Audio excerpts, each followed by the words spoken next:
you know, if we're gonna keep sponsoring you, I think that you're probably gonna have to like ditch the other company because I'm at odds with them, and it's not going well. Aloha! Top of the morning, friends and family. How you wonderful, beautiful people doing today? On this channel, we upload one beautifully edited cinematic masterpiece per week. This video is on...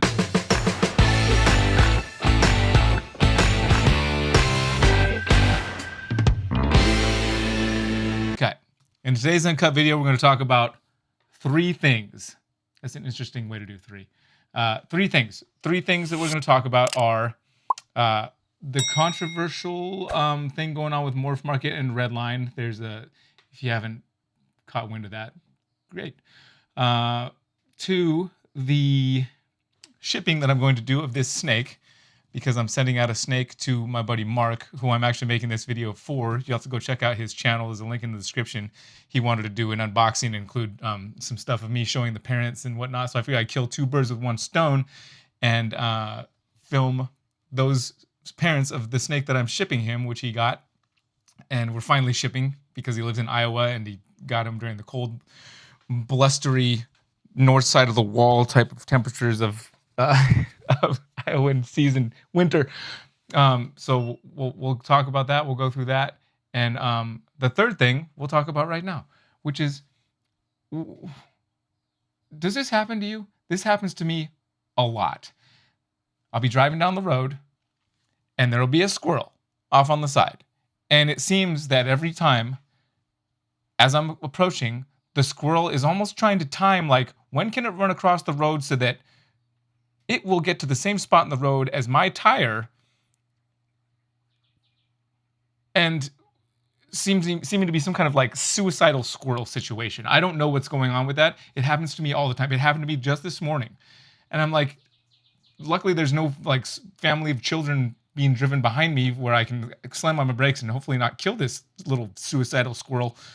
Yet it happens all the time. I see him, I'll sit on my side and just know it. And I'm like, no matter what speed I go, if I speed up, if I slow down because I see the squirrel, it's waiting there and it's gonna be like, okay, now's the time. Wait for it. Right there when the tire's gonna hit. I don't know what the problem is, but it's a problem. It's a problem. Is this something that happens to you?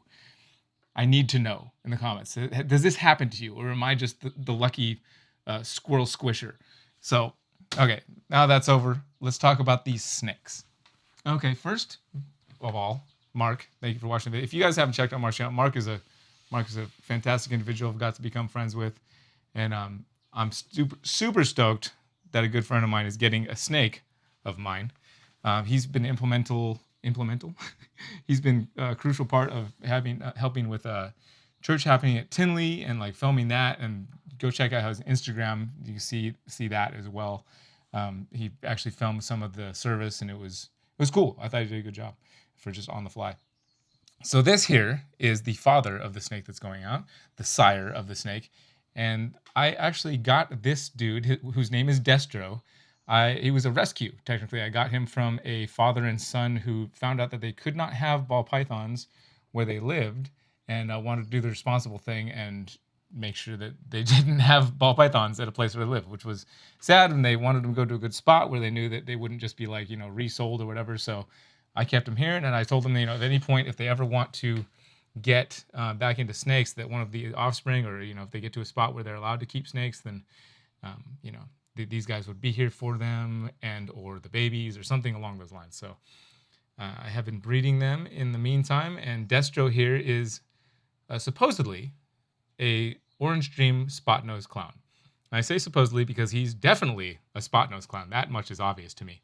But for whatever reason, my brain does not process orange dream. I've talked about that in a video before. I just don't know why, but I just don't see orange dream. Not that it doesn't have orange dream, and I'm just like, oh, I just don't see it. There's literally, it could have orange dream, and I would look at it and be like, nope, can't see it. And people could be like, it clearly has orange dream, and I could be like, yeah, how do you know that? And you'd think at this point in my ball python endeavors that I would have figured that one out, but nope. So Destro, the spot nose, supposedly orange dream clown, is the sire, and then we will go up here. I've just got them in some temporary holding tubs over here for ease of video, so I could easily grab. And of course, now let me know if this is true for you. It's definitely true for me. And this microphone is getting really awkward on my shirt. It doesn't matter if I'm showing one snake. It doesn't matter if I'm showing 25 snakes in a video. One of them is always in shed. And it's always one. Doesn't matter if I'm showing 1, 7, 14, all 60. Just one. Just one will be in shed. And so, of course, since I'm only showing 3 snakes in this video, just one of them is in shed. And that's the mom of the baby that I'm shipping out to Mark. And this mom is Cindy, who is the offspring of Bernice, who was my first fire clown female. Maybe my first clown ball python. No, that's not true. I had a clown pied before I got the fire clown. So she is Cindy is actually from the very first clutch that we ever produced. Well, the very first successful clutch, because the very first clutch I only had 1 snake survive. But my second clutch, that was much more fruitful than that first clutch, she was one of the offspring. And I remember Brian Gundy was like, I'd already named her, and he was like, if you ever decide that you don't want Cindy anymore, I'd love to get her. And I thought that was a huge compliment, because I love Brian Gundy and respect him a lot. And the fact that he wanted one of my snakes was a nice little boost of energy in my very early snake breeding endeavors. So that's Cindy. She is an Enchi Firefly clown. The pairing that produced her was Ricky, who is a pastel Enchi clown that I got from a joint pairing from Justin Kobilko, one of his earlier partners. And the female is the one I already mentioned. I actually got the female from Matt Matera.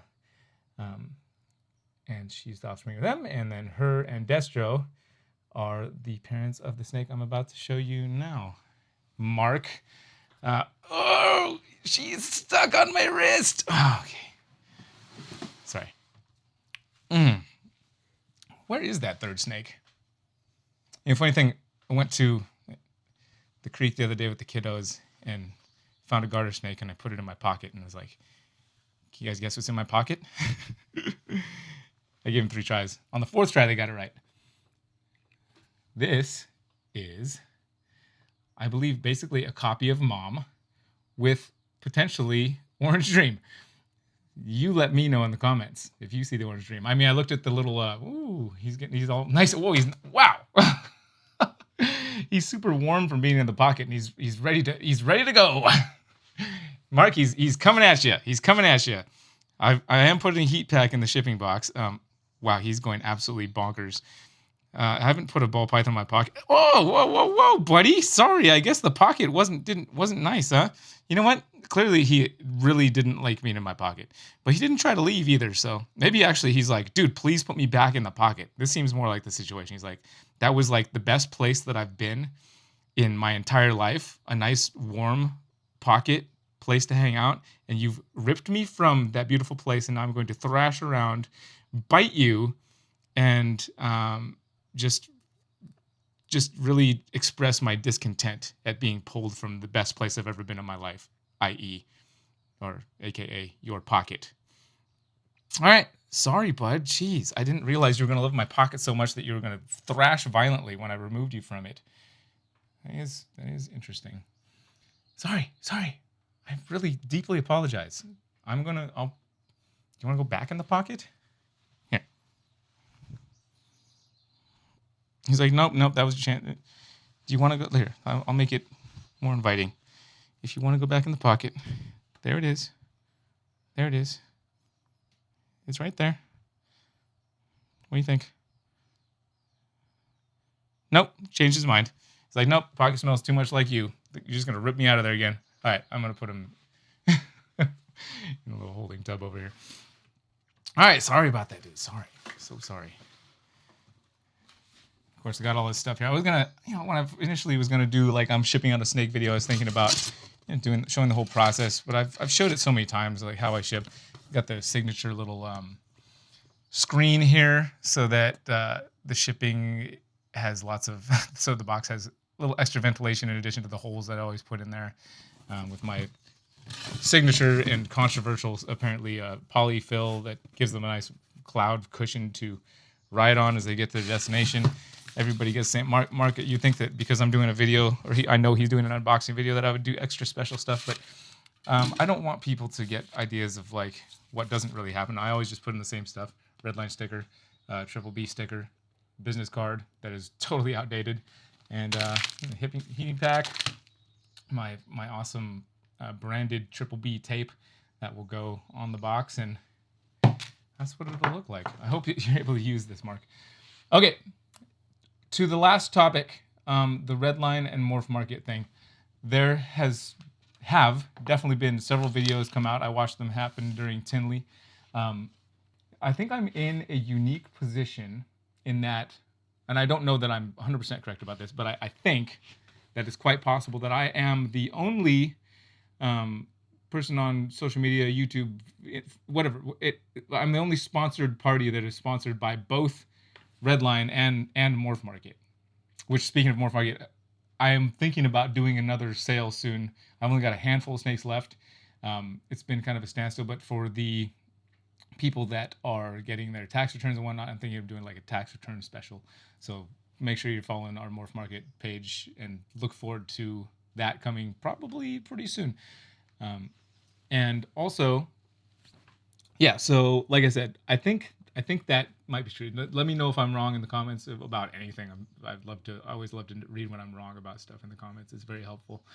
But I do believe I am the only party that's sponsored by both, and they seem to be at odds. And both Darian and Robin have recognized and appreciated and said to me, like, I know you're kind of in an interesting position here, and there's been a lot of different things that come out. Whether it's the green check mark verification thing that's been added and people's feelings about that. I personally don't have a green check mark. It doesn't bother me all that much because I am using Redline for shipping because I've shipped stuff with Robin since Robin never had shipping companies, and his split with SOR. There's comments about that as well.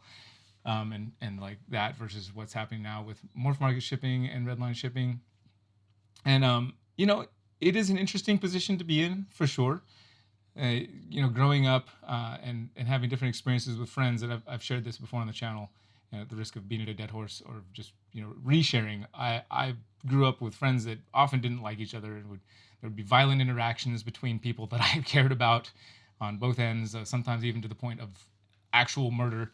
And so I'm not inexperienced with being in that type of situation where it's like I got two in my mind, good things going, and they seem to be doing this. So it's an interesting spot to be for sure.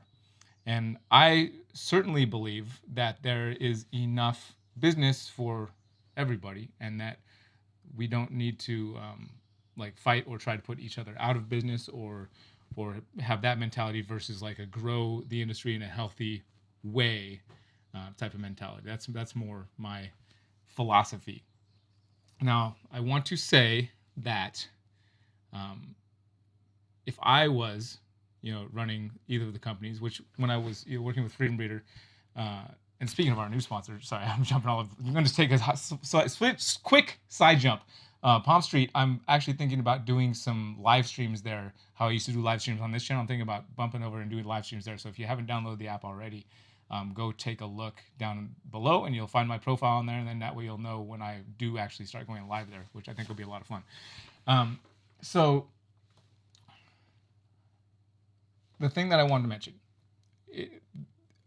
when I was working with Freedom Breeder, I had lots of ideas for the company. I was just a sponsored party, and some of my ideas were taken seriously, but sometimes it was just like, well, I'm just sponsored, and I don't really have too much control over the direction of where the company's going or business decisions, which is probably good because I'm not necessarily a super wise business guru type of person. I'm more of just fly by the seat of my pants, let's feel it out type of guy. But I still think I have some good ideas, which some of them got implemented. And I've had certain ideas with both MorphMarket and Redline, and they don't necessarily get implemented, which I'm not saying is necessarily a good or bad thing. I will say that if I was the owner or CEO of either of these companies, I would almost guarantee that I would feel at some point, like if I had somebody like myself who was sponsored by both my company and the company with whom I seem to be at odds, I would probably have some kind of feeling or some sort of I'd feel some sort of way about that person and be like, you know, if we're gonna keep sponsoring you, I think that you're probably gonna have to like ditch the other company because I'm at odds with them and it's not going well. Um, Neither Robin nor Darian have done that. Neither of them have come to me and like, listen, if we're gonna keep working with you, you're gonna need to. Or, neither of them has done that. So that's just something I want to throw out as a kudos to both of them, because I know it would certainly be a temptation for me if I was in their positions. So that's pretty cool. And my opinion on the whole thing, like I need more information first. I do know a number of things that I will not talk about here because it's not my place to. But I'm kind of seeing how it rides out. I would love for it to work that both companies stay in business. I mean, because I've definitely got vested interest in that because they're both sponsored my channel, but also just because I think that they both do really good things for the industry. MorphMarket has been doing good things. I think Redline is doing great things, and I want to see that work together somehow. And that's always been my heart and hope with any relationships that I am involved in, or partnerships, or however you want to call them. But leave a comment down below. Let me know if you know anything about this, or if you have any grand ideas. I just know your opinion is important, and I'd love to read about it. But that's really the heart of my feeling on it. It's just one of those things, and I felt like I needed to speak about it, so I figured I'd do it during this video. Yeah, I don't know if I have anything to add to that. I think that's probably it for now. Yeah. You guys take care of yourselves, take care of each other. Let me know in the comments what you think, and see you on the next video. Aloha.